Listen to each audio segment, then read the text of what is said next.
मैं डॉक्टर राजश्री लक्ष्मण तावरे। आज हम रेखा चित्रकार रामवृक्ष बेनीपुरी इनका परिचय देखने वाले हैं।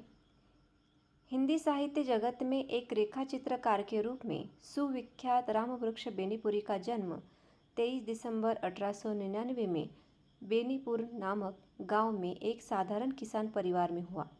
यह गांव बिहार के अंतर्गत मुजफ्फरपुर में आता है। उनके पिता का नाम फूलवंत सिंह था। बचपन में ही उनकी माता का देहावसान होने के कारण उनका लालन पालन बंसी पचरा नामक गांव में उनके माँ के घर में हुआ। उन्होंने मैट्रिक में ही पढ़ाई छोड़कर असहयोग आंदोलन में भाग लिया। 1921 से पत्रकारिता के क्षेत्र में उन्होंने प्रवेश किया। उन्होंने कई पत्र पत्रिकाओं का संपादन भी किया। देश की पराधीनता और राष्ट्रीय एकता के लिए उन्होंने कार्य किया। ब्रिटिश शासन की कठोरता के खिलाफ उनकी आत्मा में विद्रोह की भावना जागृत हुई। उन्होंने युवक पत्र का संपादन आरंभ किया।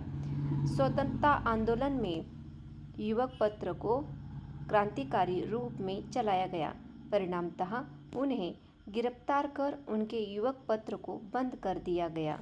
फिर भी उनकी कलम नहीं रुकी। उन्होंने जेल में ही एक हस्तलिखित पत्र कैदी का संपादन भी किया।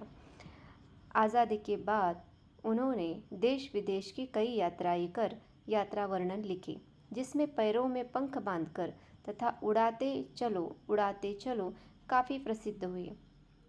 उन्होंने कहानी संकलित किए। उसके साथ ही उन्होंने निबंध लेखन का कार्य किया।